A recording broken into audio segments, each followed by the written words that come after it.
the Three Gorges Dam on the Yangtze River in China. It is the world's largest dam, but it's also the world's most notorious dam. In the process of building it, it displaced over 1.2 million people. It flooded 13 cities and over 1,000 townships. In 2008, the Chinese government acknowledged that it had been triggering landslides, causing earthquakes and altering ecosystems. Physicists have claimed that it may have literally shifted the Earth's rotation because of the way that it's relocated mass amounts of water. There was no collective effort organized against the construction of the Three Gorges Dam until this book, Yangtze Yangtze, was published in 1989 in Chinese by a group of scientists, journalists, engineers, academics, and army generals. They detailed their concerns about the impact of the dam construction through a collection of letters, interviews, and essays written from various perspectives. After a few months of circulation, the Tiananmen Square protests happened, and the Chinese government used the protests to clean out any dissident characters within the government. And the book's editor, her name is Dai Qing, she was jailed for 10 months without any trial and in a maximum security prison. The dam was ultimately built, as we saw, and it has left an enormous wound on our Earth. But today, the fight against disruptive dam projects continues in China. Recently this year, the focus has surrounded the Nu, which is N-U, not new, like old, river in the Yunnan province, where the local government was trying to build a dam on the last free-flowing river in China. This construction was eventually stopped. My mother and I translated this editorial written by a prominent activist in China named Wang Yongchen. She's ecstatic after the cancellation of the dam project was announced. 2015年12月16日，由民间环保组织“丽家园”志愿者发起的江河10年行第10年走在怒江大峡谷里。On December 16, 2015, the Environmental Protection Organization of Green Home Volunteers marked the River Decade, 10 years of opposition against the Nu River Hydroelectric Dam Station, and CCTV, the Chinese National News Network, sent out a text message that said, quote, "Good news. The Yunnan provincial government yesterday decided that they will be expanding the national park protected area to include the Nu River farmlands. They are determined not to develop small hydropower projects by the Nu River." For so many years, the Chinese media and civil environmental organizations have been concerned about the Nu River. So when my CCTV reporter friend sent this text message of good news, I cried. I have been to the Nu River 16 times, and every time I go, I ask myself, why? When there is such beautiful nature, do so many people not care for the land? Every time I think about it, I clench my teeth and stomp my feet, frustrated and determined to protect this beauty. When I drove up to the banks, the car was very quiet because everything was too beautiful. White snow-capped mountains, vegetation green as the fairy tale world, as well as yellow raceseed flowers and red kapok trees. I knew that if we built the 13-station hydropower dam, all of this beauty would be drowned out. I had great feelings of regret, anger, and despair. The Nu River in the winter has been described as a woman, beautiful and gentle. In the summer, the Nu is like a man, tough and brave. After the development of large-scale hydropower, the water levels will rise, and the Lisu people who live in the mountains will be submerged by the dam reservoir. This year, 2016, the Yunnan provincial government decided not to develop small hydropower projects in the Nu River, and they've petitioned the state government to stop large-scale hydropower projects in the Nu area. I believe in the ecological world I mentioned today, and that the central powers of China will surely make the decision to protect the river. I identify as a second-generation Chinese-American woman, which means that my parents immigrated from China and they moved to the US, and then I was born here. Today, English is my first language, but at home I'm encouraged to speak Mandarin with my parents.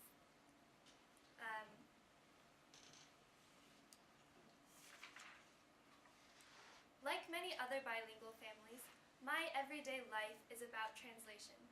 When I can communicate with my parents in another language, I feel that I am seated solidly between two nations, like I'm the sliver in between two Venn diagram circles. Not here nor there, but able to see the commonalities between the two. Today, English is the dominant language in the Western world. A study from the publication Research Trends found that of the articles in Scopus, the world's largest database of scientific papers, 80% of those contents were written entirely in English. That means that the works of non-English speakers, which is about 77% of the world, is being left out of the conversation. However, even today, the English-speaking world has an incredible amount of influence on any international stage.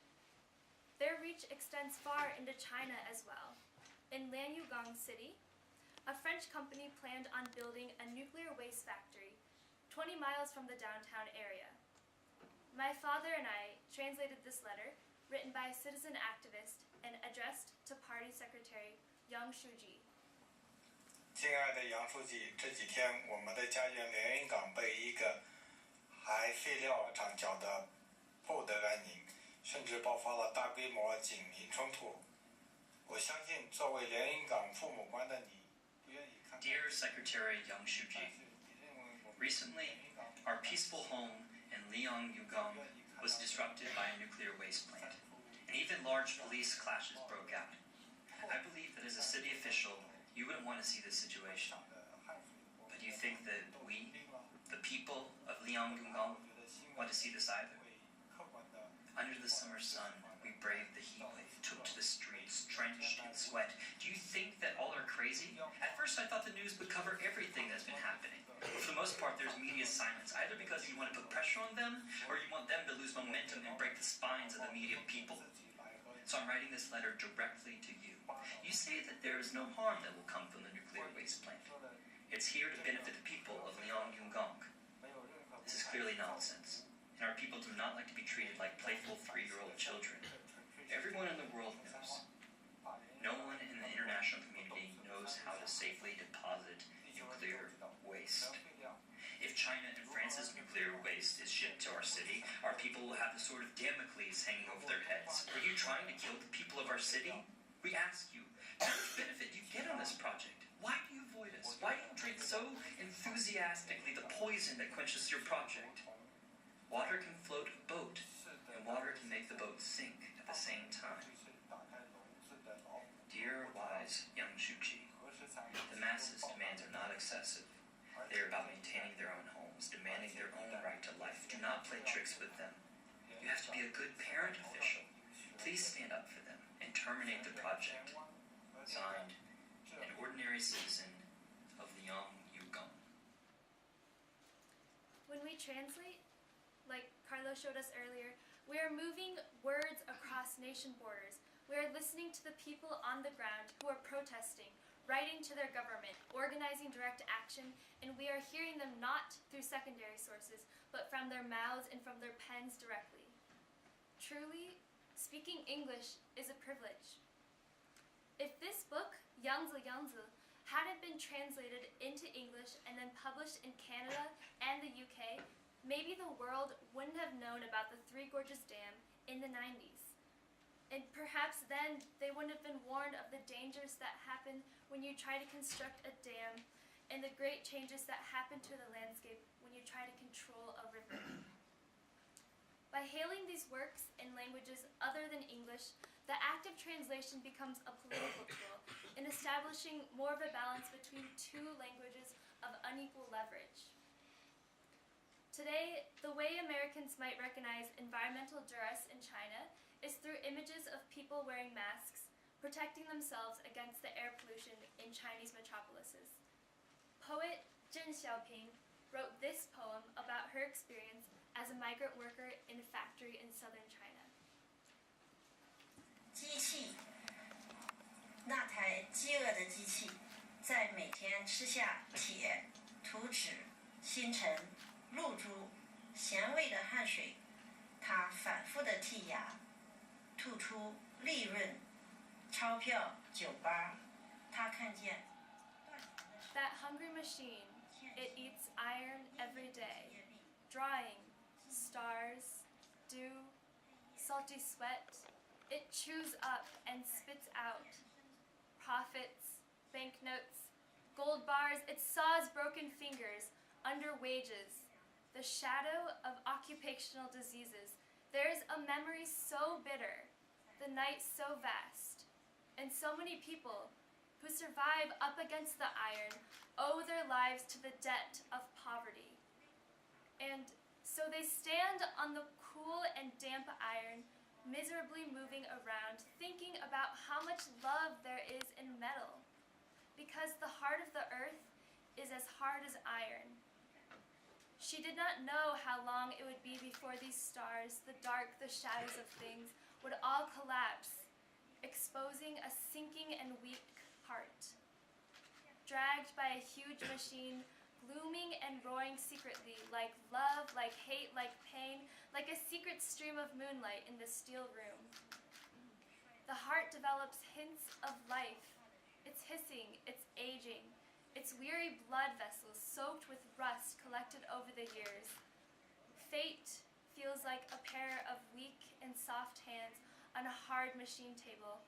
It's a quiet life, as the blue flame illuminates your tired face.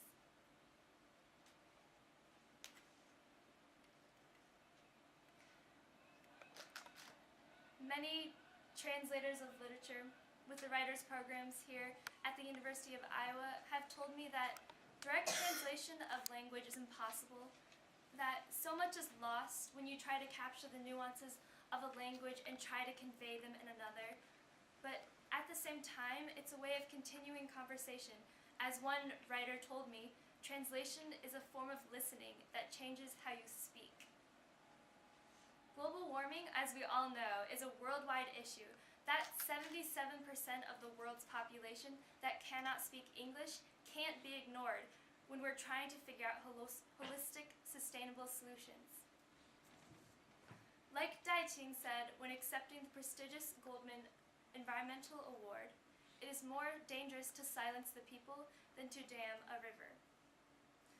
These voices and documents you heard from today, these are some of the voices of environmental activism in China that are affecting change in very huge ways. Zheng Xiaoping, a poet, Wang Yongchen, a journalist, and the ordinary citizens who gather every day to protect their communities from pollution. Thank you.